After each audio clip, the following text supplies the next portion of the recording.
శ్రీమాత్రే నమః. అందరికీ నమస్కారం అండి. ఈ రోజు మనం మీనరాశి వారి గురించి తెలుసుకోబోతున్నాం. మీనరాశి వారికి నవంబర్ నెలలో జరిగేది తెలిస్తే ఖచ్చితంగా ఆశ్చర్యపోతారు. అన్ని పనులు కూడా పక్కన పెట్టి 10 నిమిషాలు ఈ వీడియోకి సమయాన్ని కేటాయించి చూడండి. ఎందుకంటే ఎంతో మంది ఎన్నో రకాలుగా మీనరాశి వారి గురించి చెప్తూ ఉంటారు. కానీ చాలా చోట్ల నుంచి బోల్డంత సమాచారాన్ని తీసుకువచ్చి మీనరాశి వారి గురించి ఇక్కడ చెప్పడం జరుగుతుంది. ఈ వీడియోని ఎక్కడా కూడా స్కిప్ చేయకుండా క్లుప్తంగా వివరంగా చూడండి. ఎటువంటి అనుమానాలకైనా ప్రశ్నలకైనా ఈ వీడియోలో పూర్తి సమాచారం దొరుకుతుంది. అంతేకాకుండా మీరు పడుతున్న చిన్న చిన్న కష్టాలకి, పెద్ద పెద్ద బాధలకి, సమస్యలకి అన్నిటికీ కూడా ఈ వీడియోలో చిన్న చిన్న పరిహారాలు అనేవి కూడా ఉంటాయి. కాబట్టి వీడియోని ఎక్కడా కూడా స్కిప్ చేయొద్దండి, చివరి వరకు చూడండి. అప్పుడే మీకు పూర్తిగా అర్థమవుతుంది. ఆలస్యం చేయకుండా వీడియోలోకి అయితే వెళ్ళిపోదాము. వీడియోలోకి వెళ్లే ముందు ఒక చిన్న రిక్వెస్ట్ అండి. మొదటిసారి మన ఛానల్లోకి వచ్చినట్లయితే మన ఛానల్ సబ్స్క్రైబ్ చేసుకుని ఈ వీడియోకి ఒక లైక్ ఇవ్వడం మాత్రం మర్చిపోవద్దు. మీరిచ్చే లైక్ వల్ల మాకు కొంచెం మోటివేషనల్ గా ఉంటుంది. మరికొంతమంది మీనరాశి వారికి ఈ వీడియో అనేది రీచ్ అవుతుంది. ఇక ఆలస్యం చేయకుండా వీడియో అయితే స్టార్ట్ చేసేస్తాము. మీనరాశి వారి గురించి వ్యక్తిగతంగా మనం మాట్లాడుకుంటే చాలా అంటే చాలా మంచివారండి. ఎటువంటి కల్మషం లేనటువంటి వ్యక్తులు అనమాట. మనసులోనైనా కళలోనైనా కానీ ఎదుటి వారికి ఎటువంటి అపకారం చేద్దాము అని చెప్పి ఎప్పుడూ కూడా అనుకోరు. కనీసం వీరికి నష్టం చేసిన వాళ్ళని చూసి కూడా కొన్ని సమయాలలో జాలిపడే గొప్ప మనసున్న వాళ్ళు మీనరాశి వారు. ఎదుటి వారు ఆపదలో ఉన్నారు అంటే మాత్రం వెంటనే వీరి కళ్ళల్లో నీళ్ళొచ్చేస్తూ ఉంటాయన్నమాట. అంత సెన్సిటివ్ పర్సన్స్ అని చెప్పి చెప్పుకోవచ్చు. పైకి చాలా గంభీరంగా, ఎదుటి వారిని కొట్టేటట్టుగా, ఎదుటి వారితో మాట్లాడటానికి ఇష్టం లేనట్టుగా, కొంచెం గరానాగా, కొంచెం పొగరుగా అలా కనిపిస్తారు మీనరాశి వారు. కానీ వీరిది చాలా మంచి మనసు, చాలా సెన్సిటివ్ మనసు. కాకపోతే ఎదుటి వారితో వెంటనే కలుపుగోలుగా ఉండలేరన్నమాట. అంటే మనుషులన్న తర్వాత అందరూ కూడా ఒకే రకంగా ఉండరు కదండి. కొంతమంది ఏంటంటే ఈజీగా ఎదుటి వ్యక్తులతో కలిసిపోతారు. కొంతమంది ఏంటంటే కొంచెం అలవాటు పడినాక కలిసిపోతూ ఉంటారన్నమాట. అలా రెండవ జాతికి చెందిన వాళ్ళు ఈ యొక్క మీనరాశి వాళ్ళు. వీళ్ళు మనుషులతో కలవట్లేదు కదా అని చెప్పి వీరికి పొగరు గరానా ఉంది అంటే నిజంగా పొరపాటు పడ్డట్టేనండి. ఎందుకంటే ఎటువంటి పొగరు కానీ, గరానా కానీ, కల్మషం కానీ, ఈర్ష్య కానీ మీనరాశి వారికి అస్సలు ఉండవు అని చెప్పి చెప్పుకోవచ్చు అనమాట. అందరూ బాగుండాలి, అందులో నేను కూడా ఉండాలి అని చెప్పి అనుకునే వ్యక్తులలో మీనరాశి వారు మొట్టమొదటి స్థానంలో ఉంటారు అని చెప్పి చెప్పుకోవచ్చు.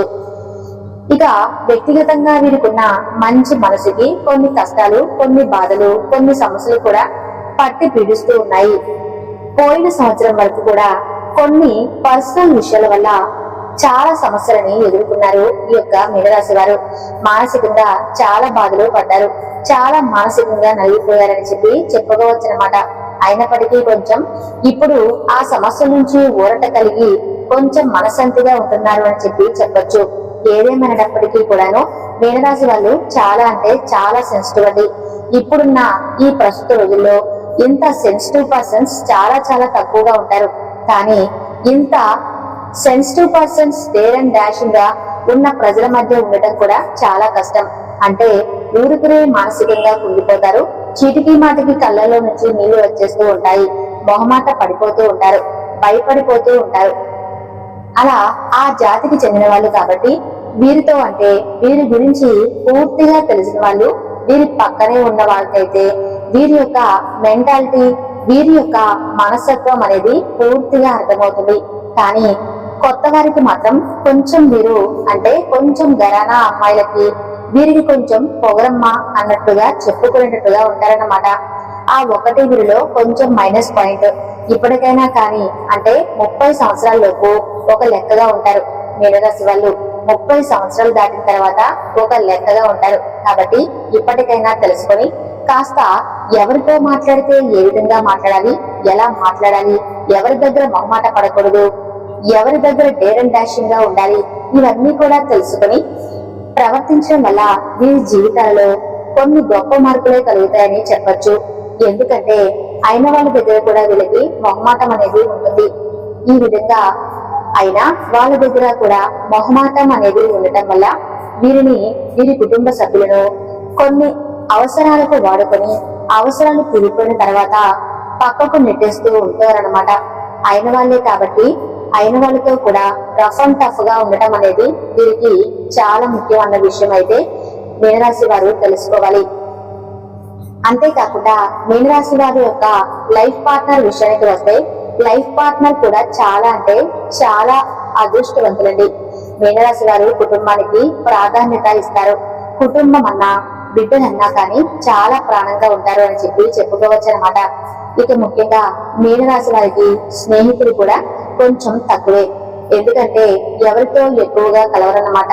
నా ప్రపంచం ఏంటో నేనేంటో నా పని నేను చూసుకుంటున్నాను కదా, నా పని ఇలా గడుస్తుంది కదా, నా పనుల్ని నేను చూసుకుని నా కుటుంబం వరకు నేను చూసుకుని నా కుటుంబంతో నేను ఉంటాను, ఒకరితో నాకెందుకబ్బా అన్నట్టుగా ఉంటారన్నమాట. ఎక్కువగా కుటుంబంతోనే కలిసి ఉంటారే తప్ప బయట వాళ్ళతో ఎక్కువగా స్నేహంగా ఉండటానికి ఇష్టపడరు. వీరి యొక్క లైఫ్ స్టైల్ అనేది ఆ విధంగానే ఉంటుందన్నమాట. వీరికి మధ్య కొన్ని రకాలైన కష్టాలు, కొన్ని రకాలైన సమస్యలు, కొన్ని ఇబ్బందులను కూడా చవి చూస్తున్నారు.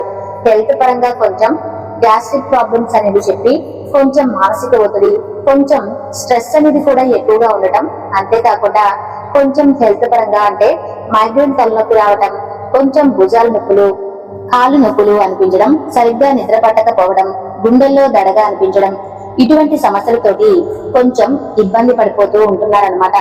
ఈ ఇబ్బందులన్నిటికీ కూడా ఒక్కటే కారణం ఏంటంటే వీరికున్న అదే ఆలోచన.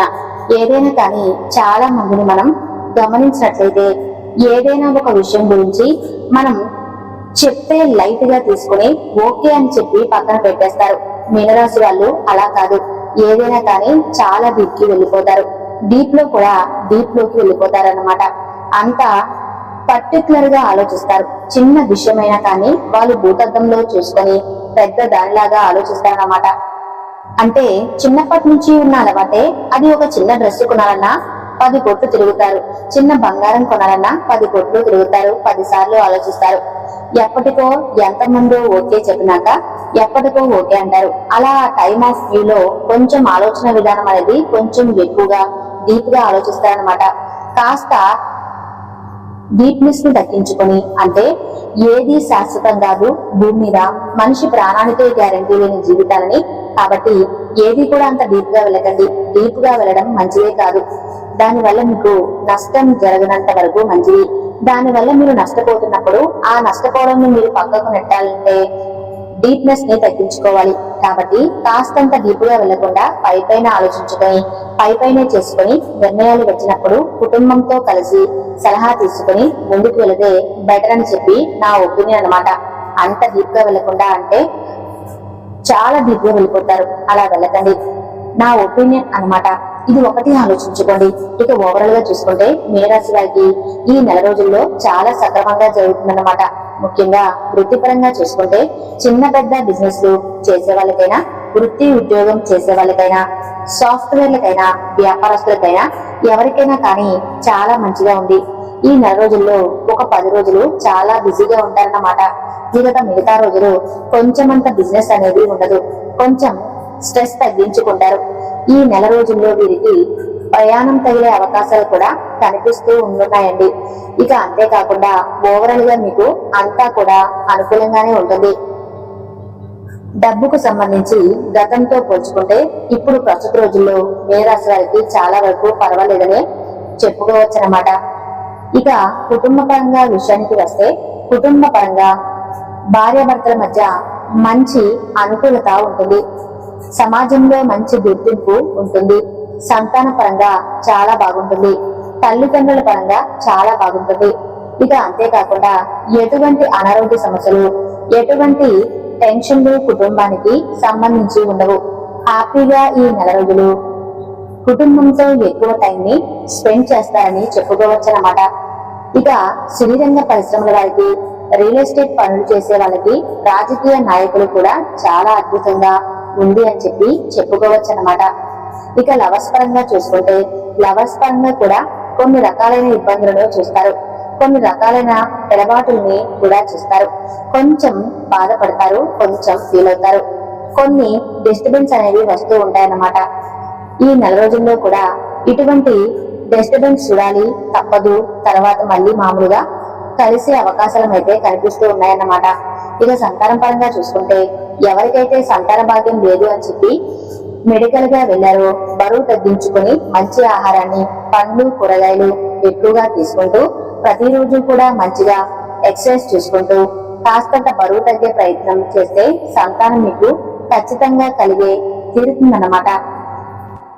అంతేకాకుండా ప్రతి శనివారం కూడా వెంకటేశ్వర స్వామి గుడికి వెళ్లడము, తులసి మాలలు సమర్పించడం, స్వామివారికి రావి చెట్టు, వేప చెట్టు కలిసి ఉన్న దగ్గర గ్లాసుడు పాలు, గ్లాసుడు నీళ్ళతోటి ఆ యొక్క చెట్టు మొదట్లో పోయటము, ఆ చెట్టు దగ్గర నెయ్యితో కానీ లేకపోతే నువ్వుల నూనెతో కానీ దీపారాధన చేసినట్లయితే మీకు అన్ని కూడా అనుకూలంగా ఉంటాయన్నమాట. అనారోగ్య సమస్యలు ఏమైనా ఉంటే అవి పూర్తిగా తొలగిపోతాయి. జాతక దోషాలు, గ్రహ దోషాలు తొలగిపోయి మీకు బాగా కలిసి వచ్చే అవకాశం అయితే కనిపిస్తుంది అనమాట. ఇక ఓవరాల్ గా చూసుకుంటే ఈ నెల రోజులు కూడా మీకు ఎటువంటి ఇబ్బందులు, ఎటువంటి సమస్యలు అయితే ఏవి లేవండి. హ్యాపీగా గడిచిపోతాయి. ఎటువంటి ప్రాబ్లమ్స్ అయితే ఉండవన్నమాట. అర్థమైంది కదా? మరి మీనరాశి వారికి ఈ వీడియో నచ్చింది అనుకుంటున్నాను. తప్పకుండా ఈ వీడియో నచ్చితే లైక్ చేసి మన ఛానల్ ను సబ్స్క్రైబ్ చేసుకోండి.